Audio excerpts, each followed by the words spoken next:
दिग्विजय और अनुपमा का दर्द का रिश्ता बनेगा एक मजबूत प्यार का रिश्ता। लगाएंगे एक दूसरे के जख्मों पर मरहम। नमस्कार दोस्तों, स्वागत है आपका आपके अपने चैनल हंग्री स्पिरिट्स में। हंग्री स्पिरिट्स देख रहे सारे दर्शकों का मैं अंजू शर्मा दिल से स्वागत करती हूँ। अनुपमा के जीवन में चैलेंज तो कभी खत्म होते नहीं है और ना ही कभी खत्म होंगे, मगर जिस चैलेंज में ऐसा साथी मिले, ऐसा हमसफर, ऐसा दोस्त मिले जो आपका दर्द बांट सके, तो चैलेंज जीतने का मजा कुछ और ही होता है। ऐसा ही कुछ इस कहानी में आगे दिख रहा है। बात करते हैं, पहले वही निवेदन, जिन्होंने अभी तक चैनल को सब्सक्राइब नहीं किया है कर लीजिए। साथ में दोस्तों बेल आइकॉन दबाइएगा ताकि आपको हमारे वीडियोस के नोटिफिकेशन मिलते रहें। जितना इस ट्रैक को मैं समझ पाई हूं उसी के हिसाब से आपसे बात करूंगी, और जो मैं कहूंगी वो बहुत ही प्यार है, बहुत ही सत्कार है, या जैसा भी आप इसको लो, कि एक ऐसा रिश्ता आने वाला है हम लोगों के सामने जिसको काफी लोग कुछ और एंगल से देखेंगे, काफी लोग कुछ और एंगल से देखेंगे, मगर कुछ लोग होंगे जो उसी एंगल से देखेंगे जिस एंगल से दिखाने की कोशिश की जाएगी। यहां पर दिग्विजय है और एक अनुपमा है जो एक ऐसे मोड़ पे आ गए हैं जहां पे अनुपमा को ऐसे घर की जरूरत है जहां पे उसको शरण मिल सके, आसरा मिल सके। मगर उस घर पे जाने से पहले अनुपमा कान्हा जी से यही दुआ करती है कि मुझे कोई तो ऐसा घर मिले जहां से मुझे निकाला ना जाए, जिसको लेके मैंने कल आपसे वीडियो भी शेयर की थी। तो अनुपमा की ये विश पूरी हुई नहीं हुई? क्या हुआ इस विश का? क्या कान्हा जी ने सुन ली?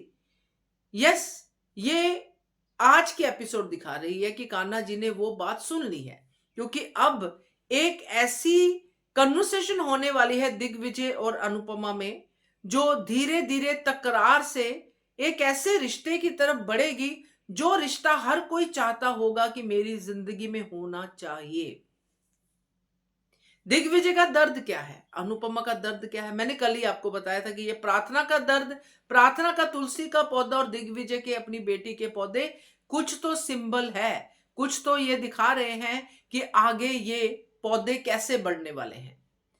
तो दिग्विजय जो अपनी बेटी के दुख में है, जिसके बारे में आज बंकू ने बताया कि इनकी बेटी की जान इनकी वजह से गई, जो उसको सुना होगा, जो उसने समझा होगा, वो सब उसने बताया।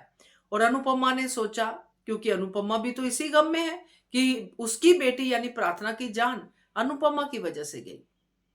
तो अनुपमा से ज्यादा अच्छे से दिग्विजय का दुख कौन समझ सकता है? होता है ना, सेम सेम इमोशन में आप गुजरते हो, सेम गिल्ट में आप गुजरते हो। तो यहां पे अनुपमा कोशिश करेगी दिग्विजय के इस पेन को कम करने में, और साथ में उसका अपना पेन भी कम होगा। और जब दिग्विजय को यह बात पता चलेगी कि अनुपमा जी मेरे लिए इतना सब कुछ सोच रही हैं, तो उनके तो अपने जीवन में सेम पेन है, तो वो भी अनुपमा के पेन को कम करने के लिए कोशिश करेगा, कुछ ऐसी चीजें करेगा जिससे कि दोनों बैठ के बीच के किनारे हंसेंगे भी और अपने दुख को कम भी करेंगे। यहां से तकरार से थोड़ा आगे का रिश्ता बढ़ेगा। और बिल्कुल भी आप ये सोचे अगर कि अनुपमा अनुज की जगह किसी को देगी, तो वो बिल्कुल नहीं होगा दोस्तों। जिंदगी में कुछ ऐसे रिश्ते होते हैं जिनमें आपको एक कंफर्ट दिखता है, एक प्यार दिखता है, और वो प्यार एक दोस्त से भी हो सकता है। तो अब आने वाले समय में एक ऐसी दोस्ती की मिसाल दिखाने वाले हैं जिससे कि आप सबको लगेगा कि हमारे जीवन में भी एक अनुपमा जैसी दोस्त होनी चाहिए, या हमारे जीवन में भी एक दिग्विजय जैसा दोस्त होना चाहिए। कि जो मेरा अंदाजा है, जैसे मैंने इस ट्रैक को देखा है, बाकी देखेंगे मसाला वगैरह डालने के चक्कर में कहीं इस ट्रैक को करप्ट ना कर दें। अगर नहीं करेंगे तो ये एक ऐसा ट्रैक बनेगा जो आज की डेट में इस एज में हर किसी को चाहिए। पति अपनी जगह, प्यार अपनी जगह, बच्चे अपनी जगह, बड़े अपनी जगह, मगर ये एक रिश्ता जिसमें आपको कुछ भी कहने का अधिकार हो, जो आपके लिए एक आईना हो, जहां पे आपको लगे कि ये मेरे लिए बुरा नहीं मानेगा, आप कुछ भी कह सकते हो। और मैं ये बहुत उससे कह रही हूं, पता नहीं मेरी बात सच होगी नहीं होगी, कि ये एक ऐसा रिश्ता बनेगा जिसमें, जैसा कि हम सोच रहे थे कि दीपू की तरह, राघव की तरह दिग्विजय को अनुपमा से प्यार हो जाएगा, तो वो वाला प्यार नहीं होगा। वो प्यार नहीं होगा। ये प्यार होगा वही दोस्ती और वही दर्द के रिश्ते का, कि ये और मैं एक ही हैं। क्या फर्क है अनुपमा में और मुझ में? वो भी अपनी बेटी के गम में है, मैं भी अपनी बेटी के गम में। वो भी अपने आप को कसूरवार समझ रही है, मैं भी कसूरवार समझ रहा हूं। तो लेट्स मूव ऑन, लेट्स आगे बढ़ते हैं। दोनों जब एक दूसरे को समझाएंगे तो अल्टीमेटली तो खुद को ही समझाना हो गया ना। तो ये एक तरह से अनुपमा के सामने उसी का अक्स खड़ा है, उसी की परछाई खड़ी है, जो सेम इमोशन से गुजर रही है, और सेम दिग्विजय के सामने उसकी परछाई खड़ी है। तो मुझे आज इस कुछ ज्यादा ही अच्छा लगा ये वाला ट्रैक सोच के, क्योंकि मुझे ये लगता है कि लाइफ में ऐसे रिश्ते होने चाहिए। क्योंकि जब हम किसी अपने जैसे रिश्ते होते हैं जो हमें मिलते हैं, जो समाज हम पे थोपता है, या जो भी जब भी जैसे भी है, उन रिश्तों में हम रिस्पॉन्सिबल हो जाते हैं। हमें लगता है कि नहीं भाई बुरा मान जाएगा, ये हो जाएगा, वो हो जाएगा।